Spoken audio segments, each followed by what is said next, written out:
All right, we are recording. So welcome to a Lord MEHER reading once again. We're going to get started here as we're a little bit late. We are on page 2540, which is in 1946. And Eva, why don't you go ahead and start us off? They left Nathan the following, Nahan. They left Nahan the following afternoon and reached Sadhara the same evening. Baba walked until past midnight in search of his beloved musks and contacted two interesting ones. Excuse me. The first, Dinasha, was a high must who appeared to be continually in a dazed state. Somehow the must had eluded Baba the whole night. They finally found him, but after communing with him, Baba was not completely satisfied with the contacts. He ordered Erich and Baidul, go back to him at 4 in the morning and pay your respects. Observe closely whether the must turns his head to the left or the right, or looks directly at you, and report back to me. Unfortunately, Erich and Baidu were exhausted and did not get up until 5:30 that morning. Although Baba was upset, he forgave them and abandoned the idea of contacting the must further. The other remarkable contact was made in Satura, was an adept pilgrim called Krishna. The man had worked as a guard at the railway station, but was so absorbed in Lord Krishna, he would write Radha Krishna on walls wherever he went and constantly uttered these two names aloud. Once Krishna was so engrossed and enraptured in offering devotional bhajans, he failed to show up for work on time, and the train left without him. However, some people actually saw him on the train, while others claimed he had been singing bhajans the whole day. To corroborate the facts, they went to his supervisor, who brought, and can you lower?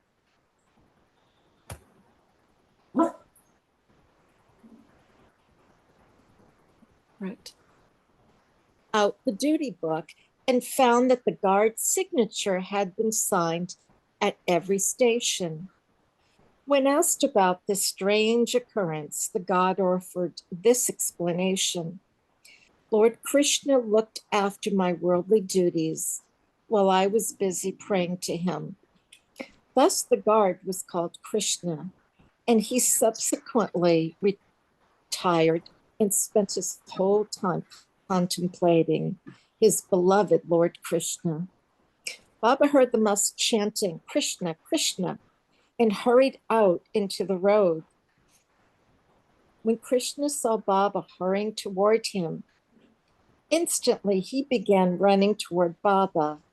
When they met, they embraced with such intensity that they fell down and rolled together on the road, locked in a tight embrace. Krishna wept when he held Baba, and Baba appeared very happy to have contacted him. The monks' one-pointed love for his beloved Krishna, said Age, drew the divine embrace of the incarnate Krishna, who pierced his heart until it would not stop bleeding. And Rota.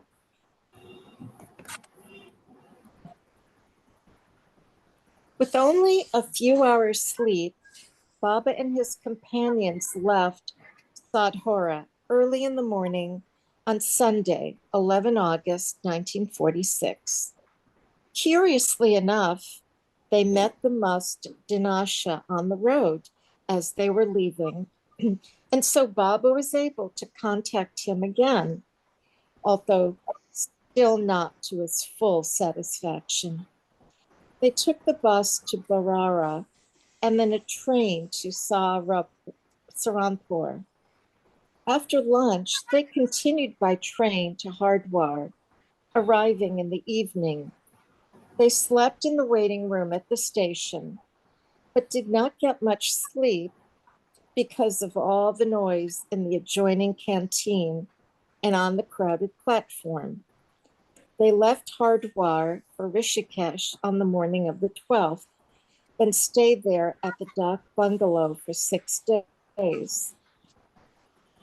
Don had returned to England at the end of July 1946, not only with instructions from Baba about Ghani's Boja Fund, but also with word that Baba might come to the West now that World War II was over.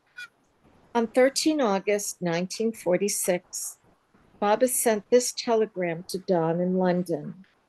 Inform and impress Elizabeth Norina that my coming depends on my return from Himalayas, which work might delay and postpone my coming for a month or two. Margaret should accept any temporary work. Elizabeth was particularly anxious for Baba to stay at the new center in Myrtle Beach, and Alexander Markey and Jean Adriel were also eager to have Baba visit them in California. Correspondence in this regard had been going back and forth for some time. Don went to America, arriving on 25 August, and returned to India a few weeks later. At Rishikesh, Baba and his men spent every day looking for mosques. Their days were filled with hardships as Baba, Baidu, Erich, Kaka, and Adi Sr. roamed about, walking for hours in the hot sun or rain, and fording the Ganges almost daily. Once, when the waters had risen too high, they were only able to cross on an elephant. They covered a radius of 20 to 25 miles around Rishikesh, and in all, Baba contacted 500 sadhus and 67 mosques and saints. One particularly significant contact in Rishikesh was a highly advanced soul called Jala Tapasvi. This great yogi wore a green kafni and sat on the roof of a ruined temple, which had once stood on an island in the Ganges River, but was now submerged. When Kaka and Erich first went to him, they introduced themselves as Parsis from Bombay, and the yogi at once asked, "How are things there?" "There are constant riots and disturbances," Erich replied. Jala Tapasvi surprised them by stating, "It is natural and indeed inevitable."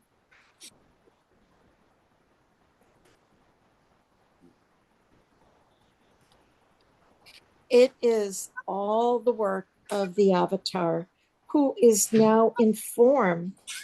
"How can we find the avatar?" Erich asked. "No one knows him," the yogi said, "but he is already born. I know it. He moves amongst humanity incognito, unknown. People like Gandhi, the great men of the world, the so-called leaders, may be famous and even worshipped by mankind, but they are mere playthings in the hands of the avatar. They are like kites, the strings of which are held firmly in the avatar's grasp, and he controls them as he wishes. Hitler shook the world, everyone says so, but it is the avatar who worked through him. When will the avatar manifest?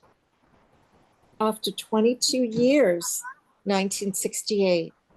These wars and disturbances will continue until then, and 3/4 of humanity will be wiped out. This Narakwasi, which is hell-like world, will continue. and then a Swargasi, which is heaven-like world, will be born. For how can people of hell coexist with the residents of heaven? 75, and scroll down, please.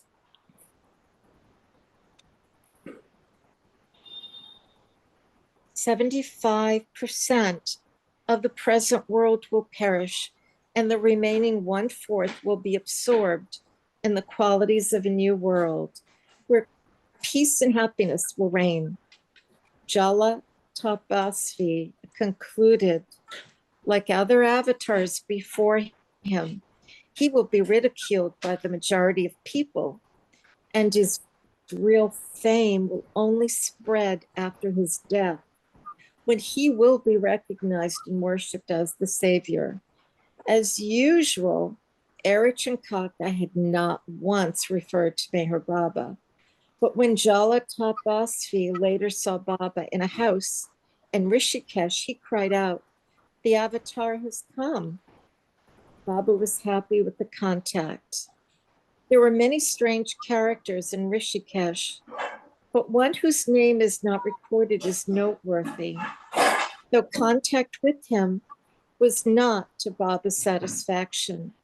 He was a foreboding, strange recluse who was well known, but whose whereabouts in Rishikesh no one dared to divulge for fear of being cursed.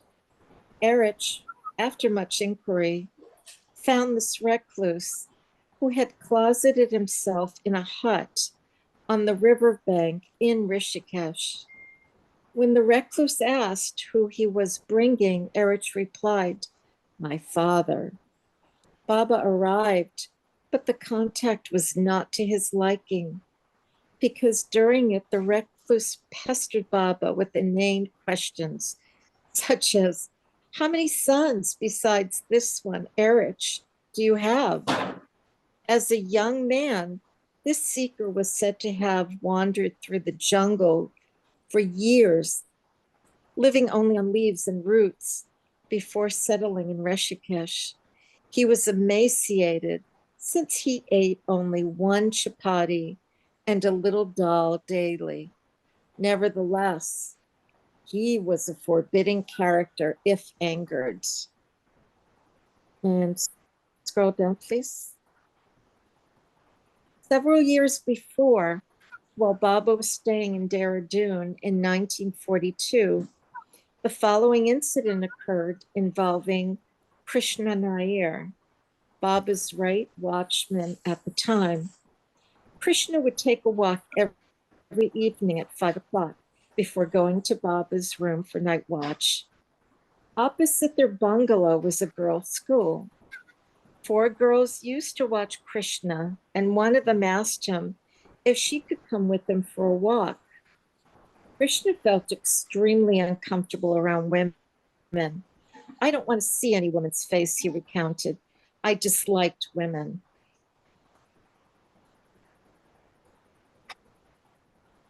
Maybe we could have another reader. Thank you. Okay.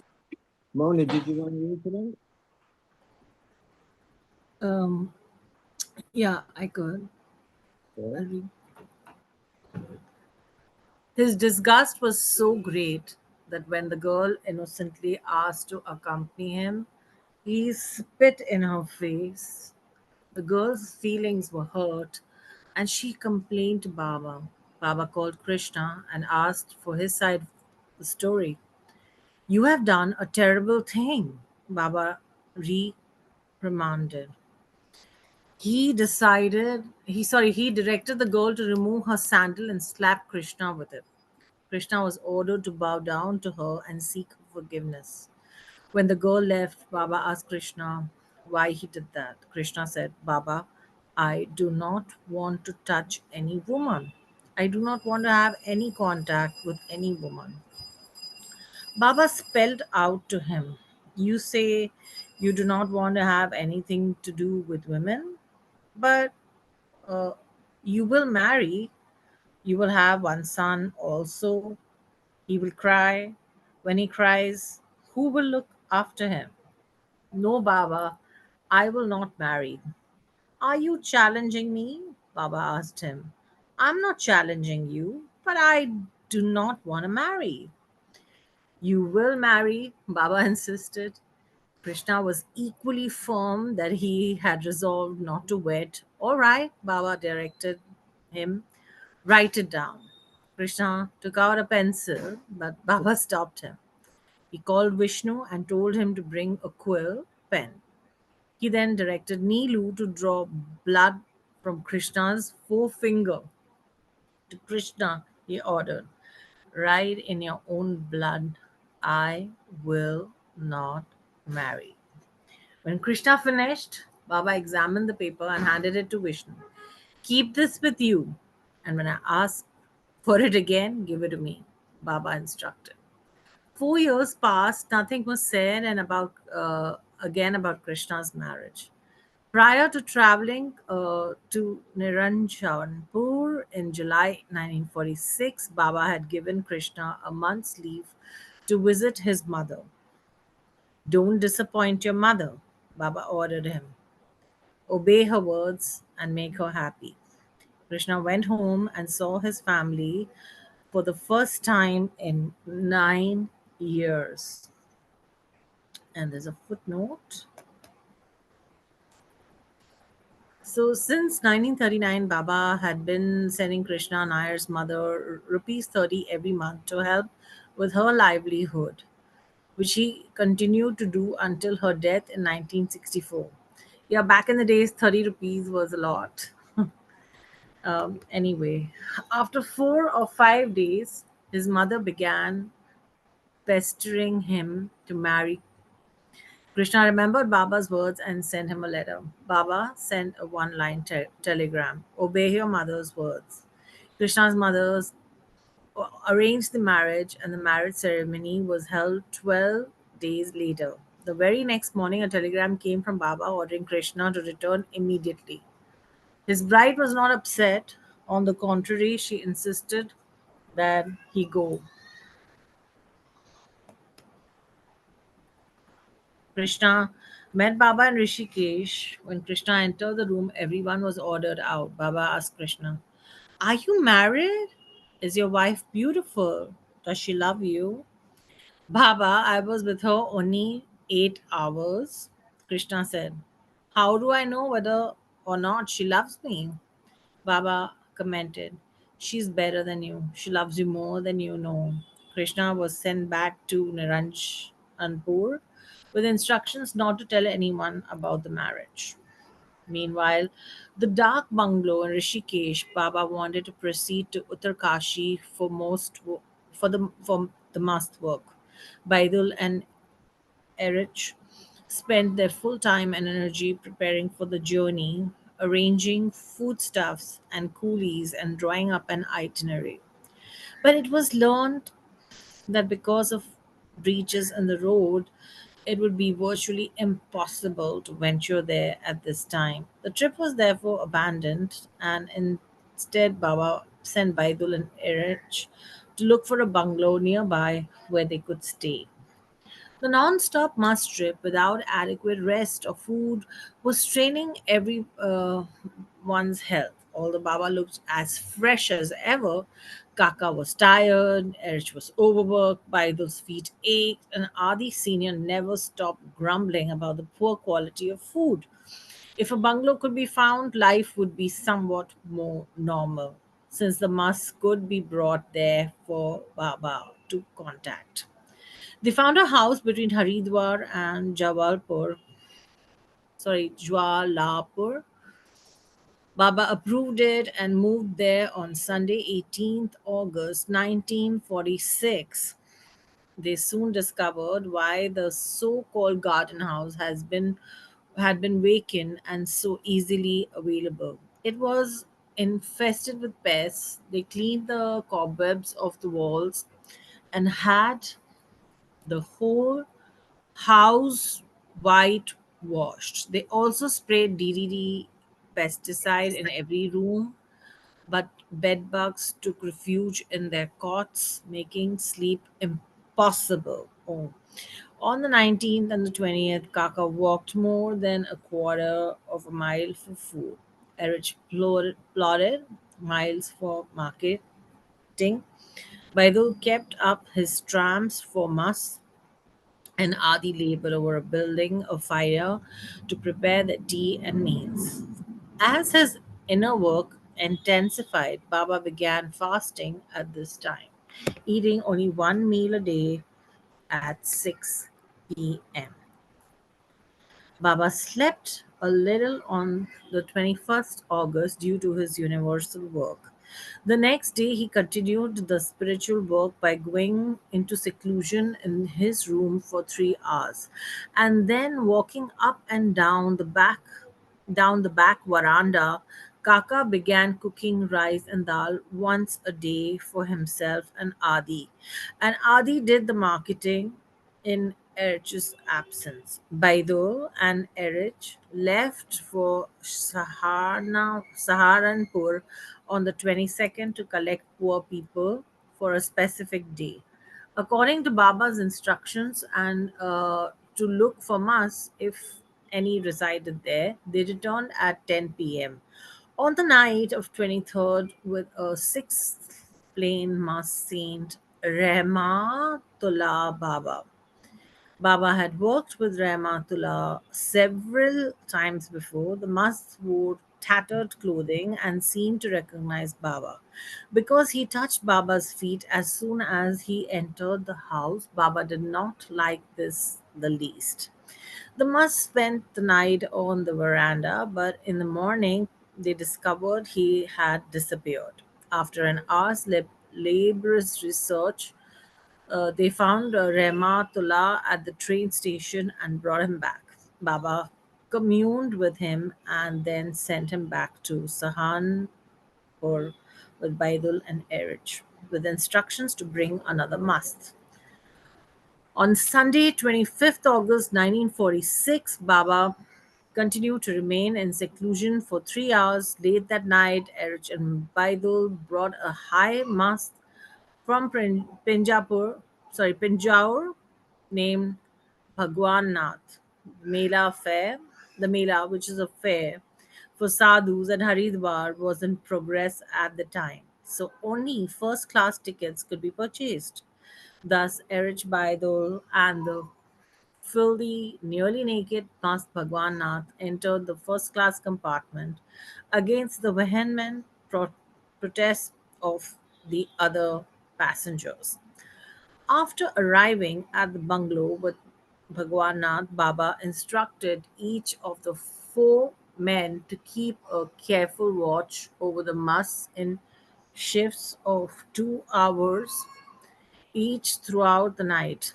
This was done, but the next morning, when they were otherwise occupied, the must ran away. Amazingly, they found him 9 miles away in Haridwar. After this escapade, Erich and Baidul returned to Sahanpur to finalize details of the upcoming tour program. Baba finished working with the mast sooner than expected and directed Adi Senior to arrange to have the mast escorted back to Pinjau. Adi found a man willing to accompany Bhagwan Nath and then booked them bus reservations.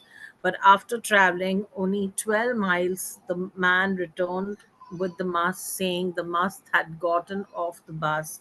He refused to reboard it and was generally unmanageable. Bhagwan Nath was therefore kept at their house again. On the 27th, Adi was sent by Baba south to Bangalore and then Ahmednagar. Meanwhile, Baba and Kaka with the Mast Bhagwan Nath left Jwalapur for Saharanpur. Kaka was completely overworked between attending single handedly to Baba and looking after the mast, but he managed at Sahanpur. They found a man to take Bhagwan Nath back to his village. All right, thank you, Mona.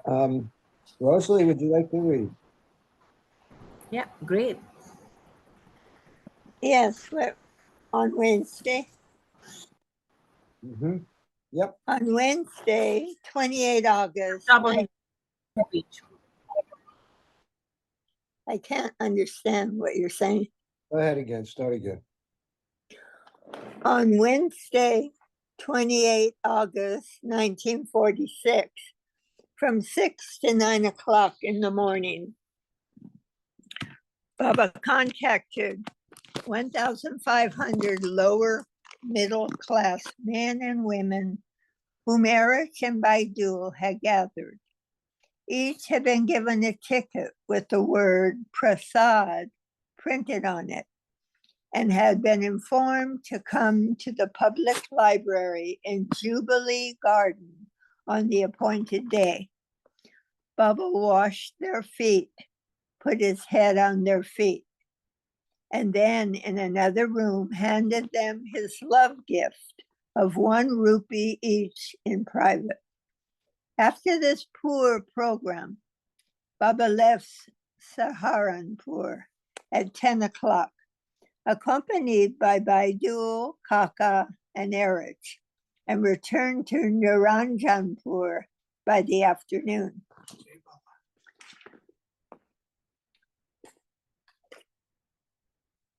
For the next 2 weeks, until mid-September 1946, Baba remained in strict seclusion. Baidul was sent to gather information about must in Hyderabad, Sukkur, Multan, and elsewhere. And Erich was sent to Simla to make arrangements there. At one point, Baba took the women Mandali to Hardwar for the Mela to see the gathering of thousands of sadhus. They stayed in a hotel for a few days before returning to Duranjanpur. On 10 September 1946, Baba left Niranjanpur with Mera, Mani, Nehru, and Kitty for the hill resort of Simla. They spent 2 nights on the way at Ambala, where on the 11th, Baba spontaneously dictated to Erich, "A time will come when the best of the Mandali members will give me up. I shall be made to undergo the lowest of humiliations by a few persons. 3/4 of the world will then fall at my feet. A must will beat me, and that will be the crisis, causing me to break my silence. I behave many times eccentrically in order to maintain the body. Otherwise, it tends to, quotes, fall off, end quote. Previously, I dashed my head against something hard to maintain normal consciousness. Doing this is very impractical now." I need more words.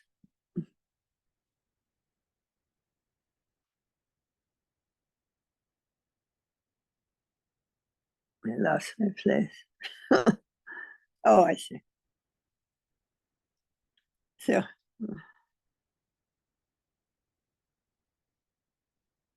doing this is very impractical now.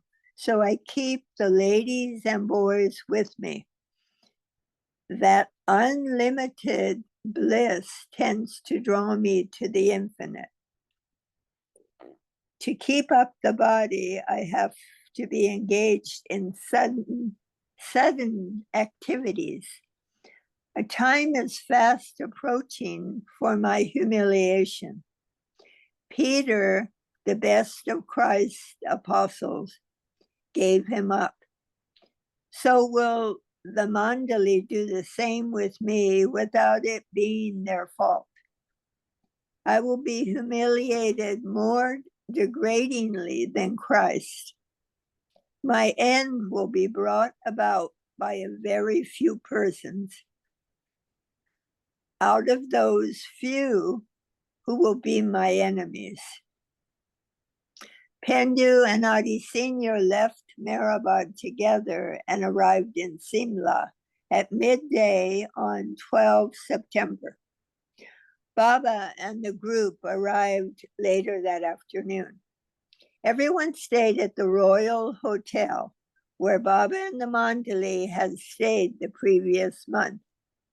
Baba, Kaka, and the women occupied the top floor, and Eric, Pendu, and Adi another floor.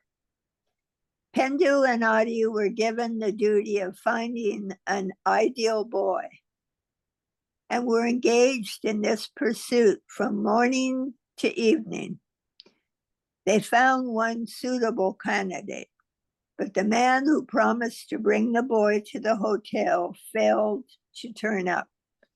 Inevitably, whenever the Mandali would bring boys, Baba would send them away after giving them new clothes and prasad. Meanwhile, Kaka and Eraj would locate musts in the area whom Baba would contact. The women would go for a walk with Baba and occasionally to a movie or play.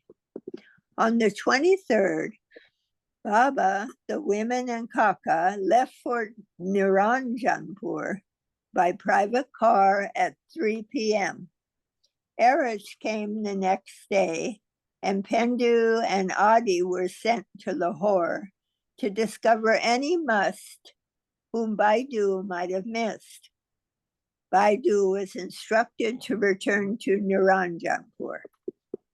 For over a year, Bachamai Dadachanji, 48, had been fighting a losing battle with breast cancer, and she was now fading fast.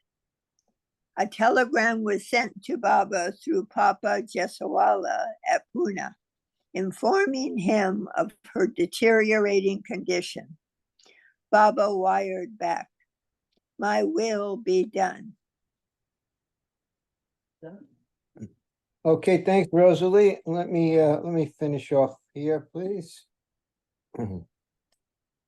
4 days before Bakamai died, she had beautiful visions and saw Baba sitting with her and sometimes standing by her side. She told her family, "Baba has come, so no one should enter the room. Close all the doors." The day before she died, she began loudly crying out his name. On 1st October 1946, an hour before Bakamai died, the Roji brought Baba's photograph to her. She gazed at it, began taking his name continuously, and peacefully passed away. On 28 September 1946, Baba, Erich, Kaka, and Baidul left Naranjanpur and joined Pendu and Adi in Lahore. The group then traveled to Hyderabad by third-class train amidst a tremendous crush of passengers. They arrived early in the morning of the 30th, exhausted by the uncomfortable all-night journey. Nevertheless, Baba contacted 7 musts that day, including Zinda Wali, an advanced must who had lived in an old fort for the past 35 years. He had a small hut there and was surrounded by a menagerie of pet dogs, cats, and birds, which he adored. The must looked young and robust, but was reputed to be of great age. Another exceptional must Baba contacted was Gokul Ananda, said to be 130 years old. The old must was blind, and his abode was a tiny house on the Rishi Ghat. Gokul was revered and cared for by the local people who had built a house for him. Another must, who was also well over 100 years old, was Ahmad Ali Shah. He was a high must who had lain on a bed outside an old fortress in Hyderabad for the past 15 years. Baba also contacted Mama Must, an elderly man who enjoyed smoking cigars. Scroll, please. Also on the 30th, Baba contacted another high must called Juma Must. Scroll up, please.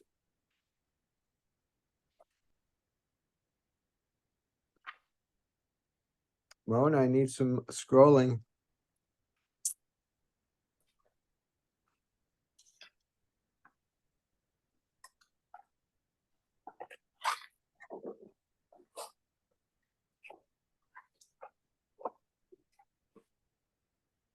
Okay.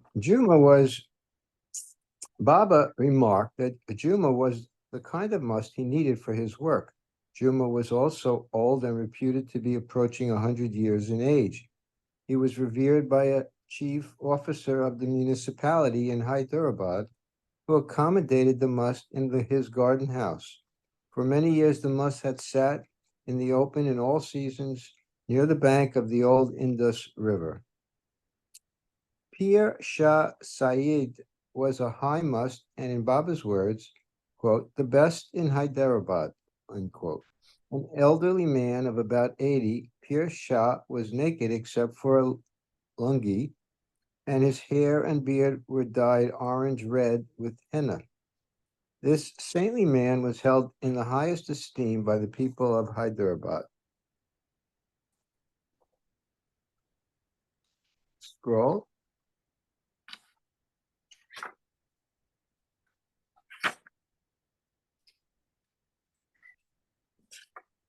The next morning, 1st October 1946, Baba contacted Lay Sain, the fattest must any of them had ever seen. He looked to be at least 500 pounds and was always seated on a sidewalk opposite a restaurant, which must have fed him regularly. This must was so obese, he even slept in a seated position, as he could not lie down due to his tremendous size, nor could he get up on his feet and walk. In any case, he was a good must in Baba's terms. Pendu and Ali Sr. had left Hyderabad the previous afternoon by train for Siwan. On the first, Baba, Erich, Baidul, and Kaka also left for Siwan by the morning train.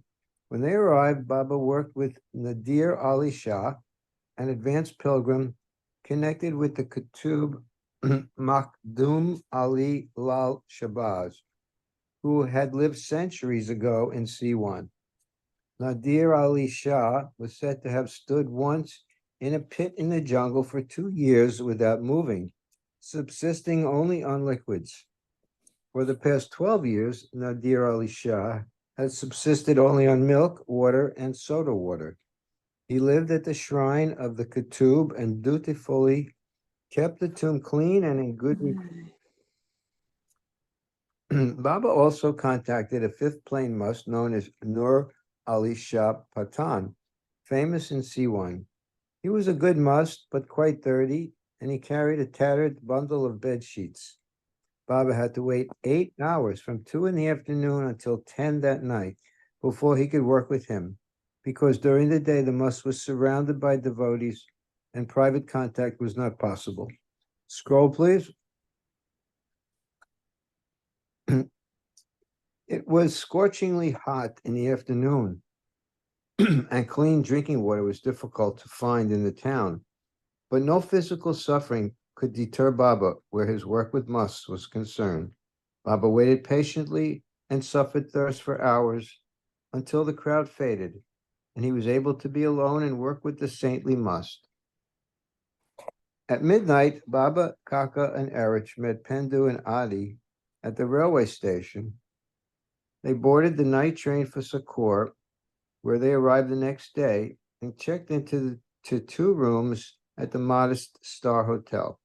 After a hasty breakfast, they set out for more must contacts. Baidul had already been to all the places and knew where to contact the musts.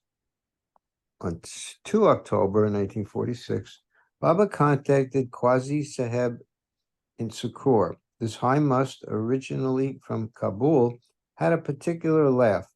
He would ask people who approached him to sit on his palm. He would rarely move from his seat in a lavatory, which he had occupied for over 10 years. But when Baba approached, he began changing places until Baba finally cornered him in a nearby college yard. Later that day, Baba crossed the Indus River in a boat and worked with Swami Hari Ram Das on Sadbela Island. Hari Ram Das was a high must who had an ashram, and a group of disciples performed arti and bhajans before him. On the 3rd, in Rory, near Sukhur, Baba contacted 5 musts. One of them, Bhai Chawar, was perhaps the filthiest must Baba had ever contacted. The stench was unbelievable. No ordinary man would have stayed in his room for 5 seconds, but the Lord of creation sat with the must for 10 minutes. Scroll. The most exceptional contact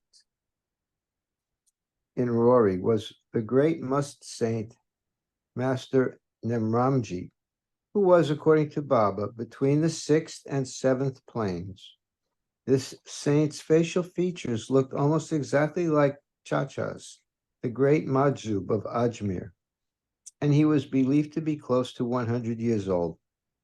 The Ramji was famous throughout the surrounding areas, and notice boards with his picture and directions to his whereabouts were everywhere in Rory. Naramji was a high must saint of the Jalali type, with a fiery temperament, and people greatly feared the saint, but also held him in great reverence.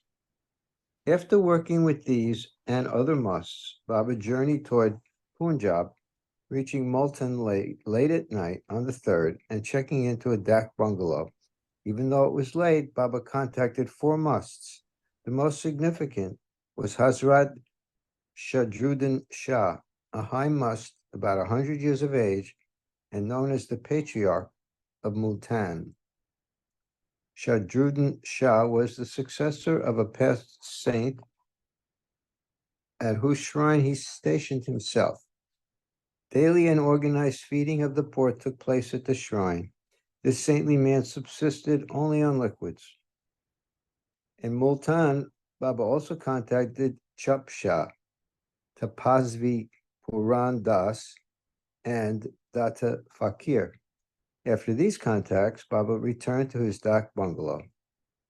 From Multan, Baba and the 5 mandali with him went to Lyalpur on Saturday, 5th October, 1946. A mile and a half from the train station, in a room full of rubbish, Baba contacted a Sikh must known as Prem Chand. Another must, Fakir Chand, also roamed about the city during the day and slept on the road at night. He saw Baba and tried to avoid contact, but after roaming about in the heat of the day,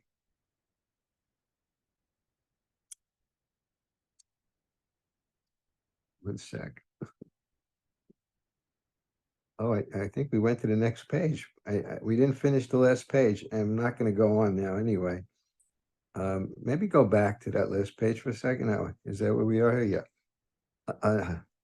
But after, okay, so another must, Fakir Chand, who roamed about the city during the day and slept on the road at night, saw Baba and tried to avoid contact.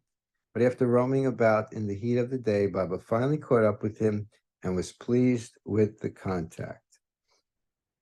Okay, so what's the next page? Because we're going to stop the reading here. So we start on 2550. Let me end the recording.